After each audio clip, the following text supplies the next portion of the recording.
Hi guys, Angie Bell with My Fairy Treasures. I'm back. Of course I'm back. I say this every time. Anyway, saying of course I'm back, I got that from this one guy. It wasn't my original thing, but I'm going to start saying it because I like it. Okay. I am working out of my altered book. And it's just art journaling, and you're just taking a book and altering a book. So I'm working in that. I'm just taking a break from my collage bit work with, drawing my girls and stuff like that. I said I'll do those and then I'll do another project, something like this, or some other mixed media project, just so I don't burn myself out doing the same stuff all the time. But I'll always be going back to the collage art that I do with my girls incorporated into the little fairy worlds. Okay, so this is an altered book. And we're going to recreate this page here. You guys think this turned out so cool. We're going to recreate this page over here. But I'm not going to put, for my focal point, it's not going to be the same. I'll show you my focal point in a second. But this right here was a cool focal point. This was a dresser, a beautiful like armoire type of dresser. And it was from Beauty and the Beast. It was that little armoire, that little guy who was he talks with a French accent. That's him right here. I took it out of one of my magazines that I have that had everything about Beauty and the Beast. And then this right here was the little glass that the rose was in. And then this is actually here. This is some yarn from one of my yarn magazines I get sent. So I made a whole little collage thing and layered this. And then I did this cool background. I think the background is just beautiful. So what we're going to do together today is start the beautiful background. Now, so both pages will match. They just won't have the same focal points, of course. But the same type of background will be over here. The focal point is going to be one of my girls on this other page. Okay. Let me take her out of the plastic.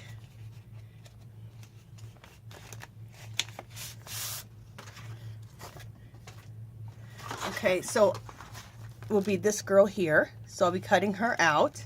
And also I will be recopying her, probably the 5x7 size. We'll see. Because I think that, putting her, well, let me see. Putting her on here full page, you know what? It might work. Maybe I will just copy her the same size.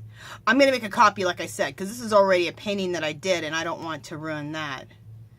But I want to reuse my girl again. And that's another idea, you guys. Once you, if you draw girls or draw anything, make copies of them and use them in your artwork again and reuse these things. So this will be the focal point once we get the whole background done. Okay? So let me put this back and we will get started with the awesome background.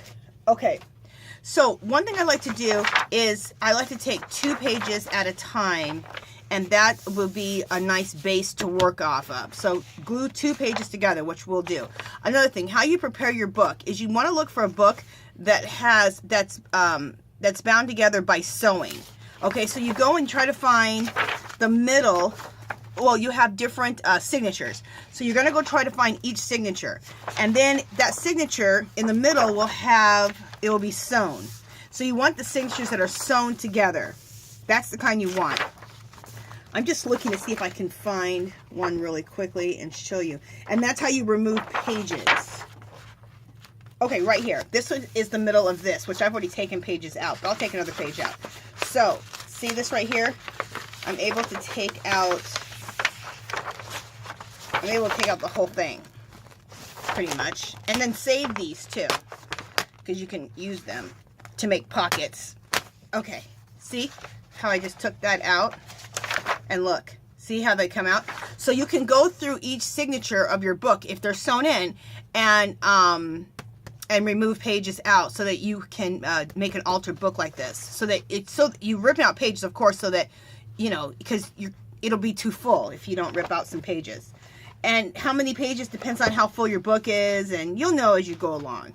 So, I'm going to put these pages in the back because we'll reuse these. Okay. Let me make sure you guys are still there, because sometimes my stupid camera likes to turn off. Okay, let me turn on. I have one more light that I can turn on. Okay, there we go. So we can have a lot of extra light. And at the end, I will zoom in on some of this so you can see this up a little closer, okay? But for right now, let's just work a little bit further away. And the reason this looks like this, I just took these 2 pages and I went like this, and I just have some color down here. You don't have to have that. It's going to get all covered up anyway. Okay, so the first thing I want to do is I want to take my Mod Podge.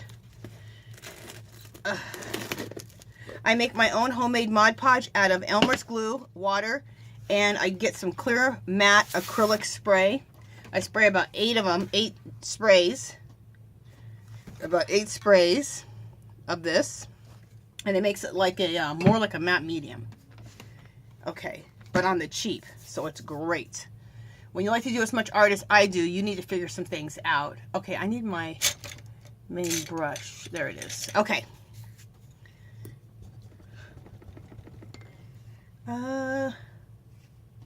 Just a second. Get my brush going. Okay. So the first thing we're going to do is we're going to put on some collage bits, and it doesn't matter, like, you know, we're going to put on just a bunch of collage bits. Here's some dictionary pages.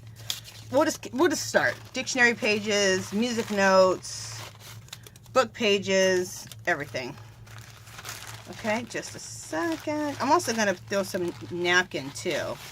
Some vintagey looking napkins. Oops, I got stuff falling everywhere. Just a second. I need some more book pages. Oh, here we go. All right. There's some book pages too. All right, so let's begin.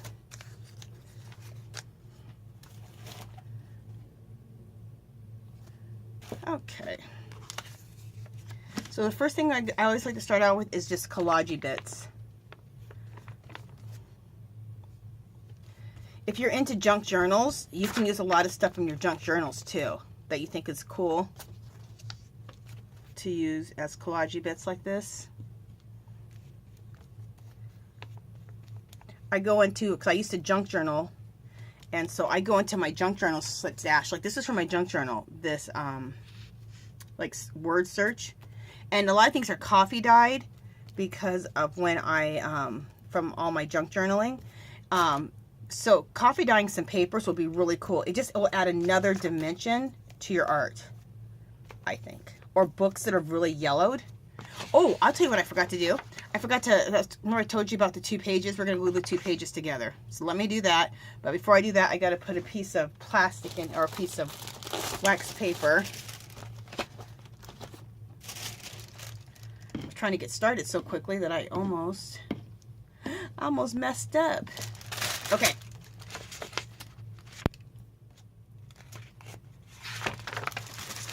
By gluing 2 pages together, put some wax paper down between, you know, your next page you're going to work on, so you have some protection. So that's that. And then, see these 2 pages? Let's glue these 2 together. And this will be, this will give some nice structure to our pages. And I do not go through and, what do you call it? I don't go and just pre-gesso the pages. We are going to use gesso, but it's not going to be, we don't need to pre-gesso the pages. Because we're going to do a bunch of collaging bits. And after I do the collaging bits, then we're going to use some gesso. Okay, so take those 2 pages and put those together. And we'll just go like this to glue these down, because I can't go on top of this with my fingers because I already put some collage medium down. Okay, so that should have glued those 2 down good. Let's look at that and see. Yeah, those are glued down well. Okay. And then have a baby wipe by you, because this is like a, you know, this can be a messy little process. Okay. So let's keep going. Okay. Look how beautiful that one is. That was really coffee dye. And I don't just coffee dye. I like to coffee dye and then bake it in the oven on like 250, like on 250, 275 for maybe 10 minutes, maybe 15 minutes. And I'm gonna put my iPad down. And it really makes a beautiful coffee dyed paper. And I just think that adds a little extra to what you're doing. It adds some yumminess. Okay, let's do some music note paper. And where you can find music note paper, I always go to, when I go to thrift stores, I always look for the music note paper. If you can't find any there, you can always find music note paper at the scrapbook store, or at the scrapbook store, at Joann's or Michael's. Especially like when they're, they got them like, you know, what is it, 5 for $2? It used to be 5 for $1, but you know, everything's gone up. And also maps. Maps is another good one to use for collage bits like this.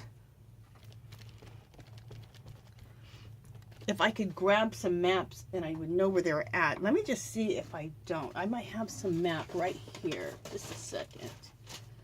Maybe. Just a second. I'm going to see if I don't have some map collage bits close by.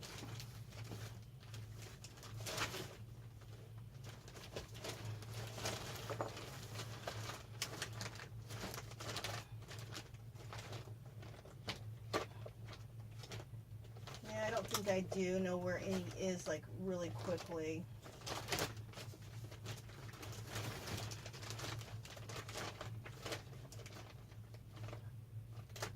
All right, I don't. I'll have to pull some map stuff out.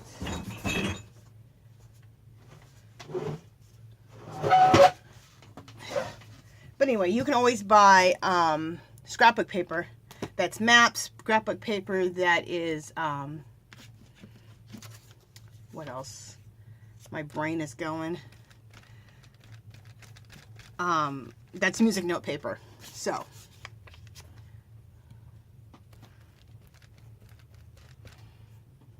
okay, now I'm going to show you guys, I'm going to do a napkin. Isn't this napkin gorgeous? I got this napkin at Dollar Tree. They also have a lot of good napkins at Tuesday Morning. I don't go to Tuesday Morning that often, but when I do, I go down the crafting aisle, of course, but then I always go down the section where they have the napkins. And I always end up picking up napkins from there. They have some of the most beautiful napkins. But if you're Dollar Tree, not all Dollar Trees carry the really beautiful napkins. But I have one in California that I like to go to, and they carry the most beautiful napkins. I've gotten such gorgeous napkins from there.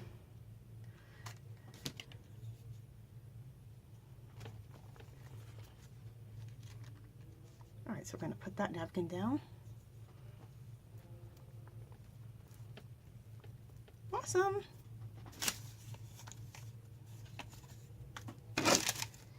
All right, okay, there we go. Looks like, where's the book pages at?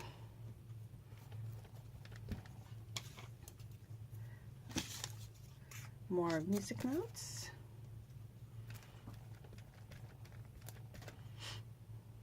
Yeah, I need to go through my stuff and find my maps, because I would have loved to have thrown some map in here. That would have been cool.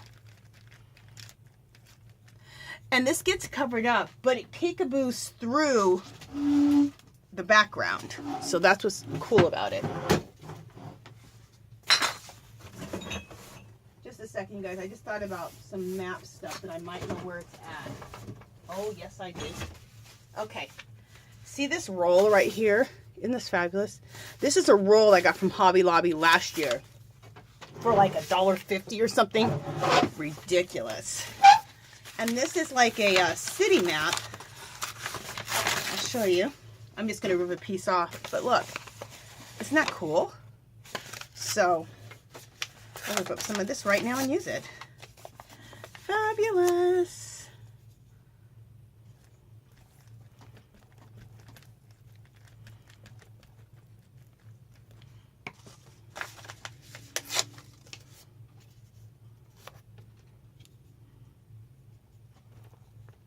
awesome.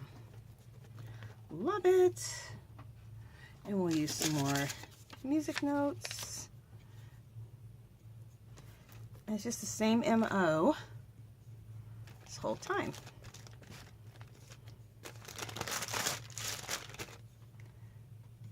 And what it's really about is just going around your craft room and seeing what stuff you have that you can use for collage bits like this. If all you have is book pages, use all book pages. Who cares? It'll be fabulous.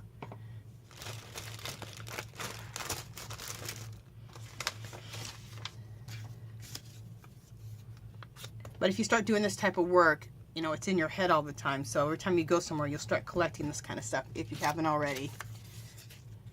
A lot of us have started collecting all this kind of stuff already, or been collecting it, have way too much.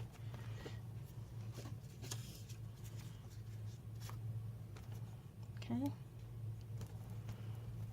It is so relaxing to me just to sit here and glue down paper. I do not know why I love doing this, but I absolutely love it. It is so relaxing. So relaxing to me. I'm going to get some more map. Put that right there. Check my camera. Yep, we're still on, and you guys are seeing good. Cool.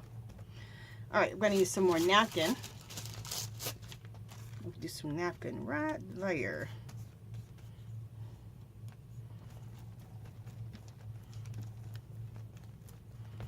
Okay. Throw some more map right here.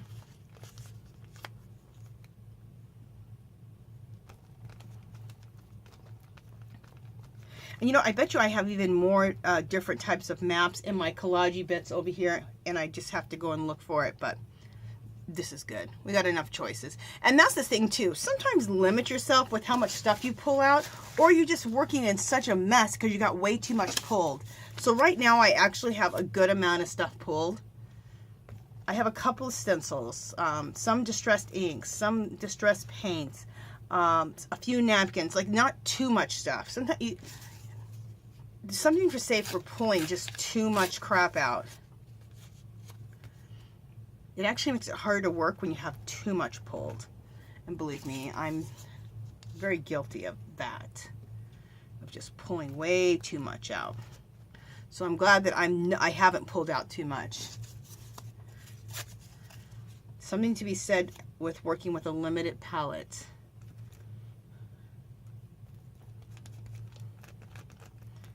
Okay, let's put this little piece of down here. Just a little piece of music note paper. Okay, this is fabulous. Okay, we're done with the Mod, my homemade Mod Podge. And I hope you guys like that recipe from my homemade Mod Podge. That wasn't my idea. That was a one of my subbies. She said that she takes a little bit of that, like that matte acrylic spray, and squirts it in. I think she said she uses matte medium, but I use that matte acrylic spray like my matte medium. And so I thought to spray that inside of this in a little water, and it just makes a perfect Mod Podge. A nice matte Mod Podge, or like a matte medium. So, okay, and I don't have problems with my pages sticking together when I'm done. A lot of people do in their books, and I don't have that problem. Okay, it doesn't matter. They stick together, but they don't like stick together and ruin each other. Okay, so now we're going to take some gesso. That's another thing. Here's another little trick to save money. I don't use gesso, okay? I get a glass jar like this, and I use a thing called Kilz. K-I-L-T-Z. It's a white wall primer. And all that is like a, is like gesso, okay? It's a primer. What is gesso? It's a primer. It's a way to buy it. You can get it at Walmart, you can get it at Home Depot, and you're gonna pay like $15 for a gallon. You'll have it forever. Okay.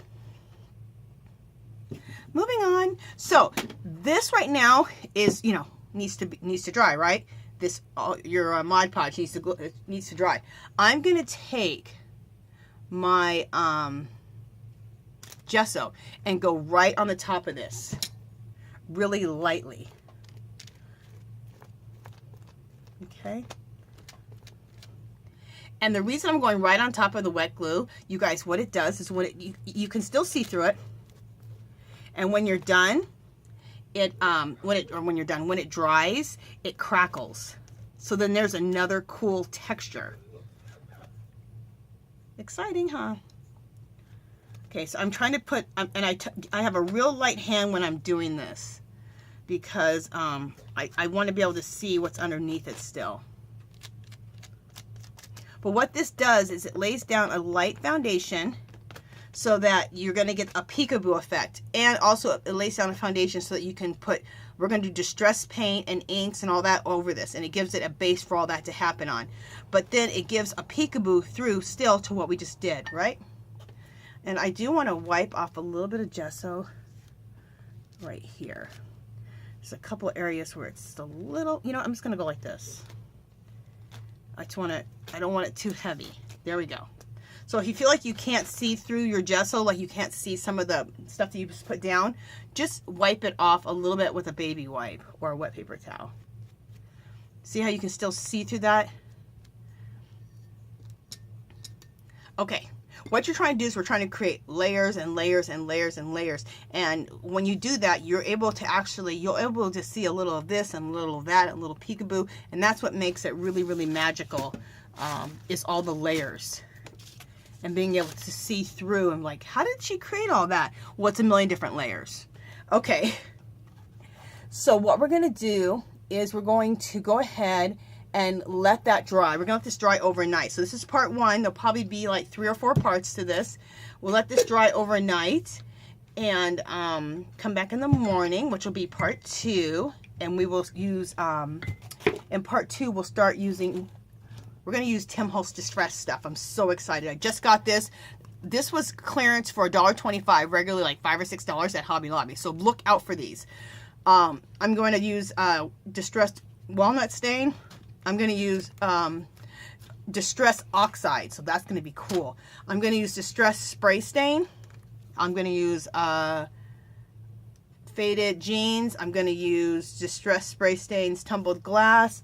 And then I'm going to use Distress Paint. Look how I'm mixing this all up. I'm using the Distress Stain Spray, Distress Oxide, and then the Distressed Paint. Cool, huh? Tim Holtz gave me that idea. I was watching him at CHA this year. On, you know, just watching one of his YouTube things about CHA, and he started saying, mix up all 3 or 4 of my products because you're going to get cool texture, and he's right. So we'll use all of that, but that'll be the next step after this dries. Okay, so I said I would go ahead and come in a little closer on this side, and let's do that before my video turns off. We're getting close to, okay, so there we go. See how cool that looks? I mean, I hope you think it looks cool. All right. I just wanted to come in a little bit closer so you guys can see how it turned out. Yeah, so I think that turned out really cool. And like I said, this focal point is just collaging 3 elements together. That's some like a round thing of yarn from a yarn book, my yarn magazines. This is the dresser from Beauty and the Beast, and then the little glass vase where the rose was kept in, and I collaged all 3 of those together as my focal point. So you don't have to have something you've drawn or something like that. You can take something from a magazine and collage 2 or 3 pieces together and use that. So, okay, so we're going to go ahead and stop here. Let this dry and revisit this tomorrow. And like I said, then we'll go ahead and use all of Tim Holtz Distress Oxide and Distress Inks and Distress Paints, and it'll be a good time. All right, you guys, that's it for now. I will talk to you guys in a little bit. If you haven't subscribed to my channel, I'd love for you to do so. You can give this video a thumbs up. Any comments or questions, leave them below. Come visit me on Facebook and Instagram, and I will talk to you guys next video.